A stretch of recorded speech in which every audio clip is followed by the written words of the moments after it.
Show me one critic that can talk about Bitcoin in greater detail with more depth of understanding than the best Bitcoiners. I don't know one. Bro, what are you talking about? This thing is up 100x since you were yelling at 1,000 that it was going to zero. How many people saw Bitcoin in 2010, 11, 12, 13 and were like, within 15 years, I think it'll be $100,000. I think that countries will be buying it. Imagine a world where Bitcoin becomes the backbone of the global economy, controlled by no single entity but accessible to all. Anthony Pompliano uncovers why critics are losing the battle against Bitcoin's transparency, BlackRock's unexpected role in its adoption, and how quantum computing threats are just noise.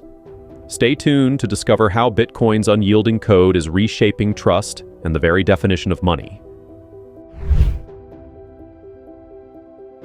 My thought process is you don't know, right, but you can check every day. That's the difference, is that if a change is going to be made, you need all three branches of Bitcoin to come together and make that decision, and then you can audit the code every single day. I can't tell you what's going to happen in the future for anything, but what I can tell you is today, what happened on Bitcoin, I can show you on chain, and then I can tell you what does the code say is going to happen tomorrow. And when that code changes, I can tell you in real time, this is the change that's being that's going to be implemented. And so if it ever changes, you're going to know immediately. But as of right now, that's what the code says. The code has continued to execute exactly as it's been implemented. And I don't foresee that changing anytime in the future. If it does, tune in. I'll be the first one to tell you. But right now, I don't see that happen.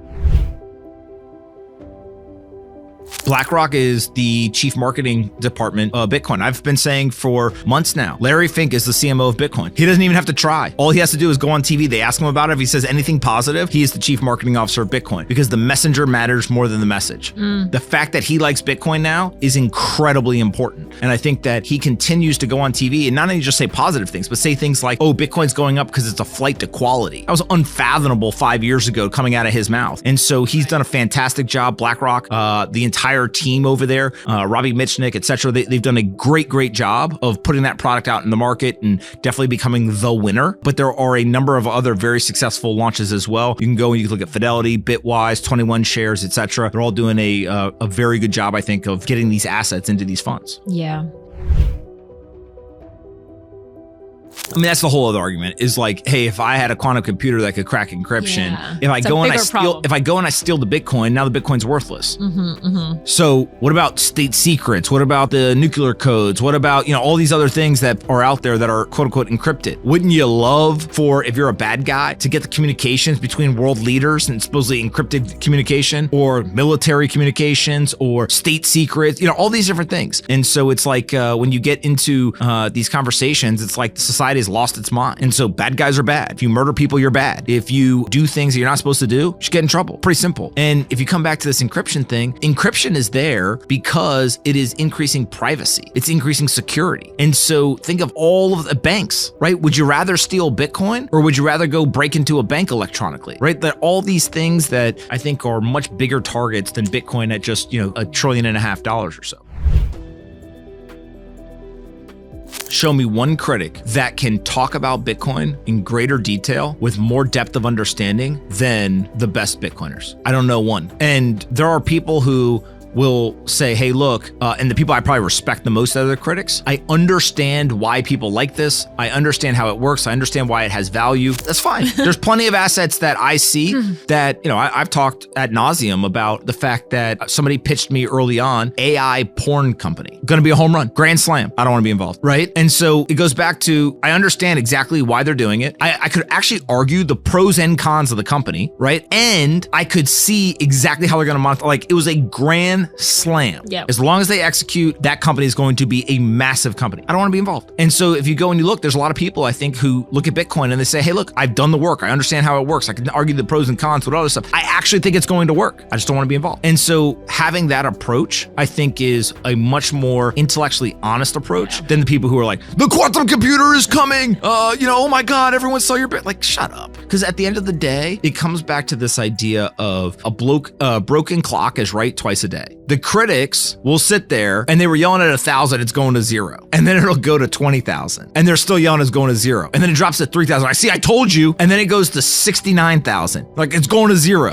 And then it drops to 17,000. I told you. Bro, what are you talking about? This thing is up 100x since you were yelling at 1,000 that it was going to 0. So it comes back to, at what point would they change their mind? And that's my favorite question to ask the critics. At what point would you change your mind? What has to be true for you to change your mind? By the way, I could rattle off 10, 15 things. If it came to Bitcoin, what would change my mind? One obviously is if the price broke below some level. If Bitcoin all of a sudden we woke up tomorrow and it had dropped and it was $50, that would cause a lot of people to change their mind. They'd be like, wait a minute, like that is such a serious drop. What happened? If all of a sudden 90% of Bitcoin's hash rate went offline, it became unsecure, I would have a lot of questions. If somehow somebody got centralized control of it, all of a sudden a lot of the value proposition goes away, right? You can go through these different things. The things I just mentioned have like a 0.0001% probability of happening. But again, if they happened, I would probably change my mind, or at least I'd be very focused on trying to understand why did this happen and should I change my mind? If you ask critics, they'll literally tell you nothing. What would change your mind? They say nothing. Okay, so you're just an idiot. Anthony explains how Bitcoin's design ensures transparency and real-time updates.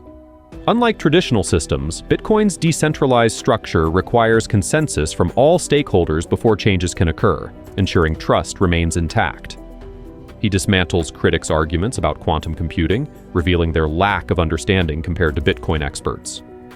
Pompliano also delves into BlackRock's unexpected role in promoting Bitcoin, highlighting how institutional giants are now key players in Bitcoin's mainstream adoption.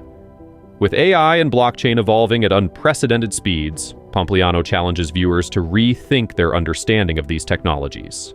Stick around, because up next, we explore why Bitcoin's critics can't change their minds and what this means for the future of global finance. Of Bitcoin? Yeah. Well, Bitcoiners aren't going to sell their Bitcoin. So Or not. No. So if a country had to buy 51%, which even if they own 51%, they have no extra control over Bitcoin than anyone else. But even if they spent all the money they had, Bitcoin would be at $50 million for a country to be able to buy all the Bitcoin, right? I mean, they would just have to spend such an enormous amount of money, and the price would just keep skyrocketing because all that capital coming in with a fixed supply asset.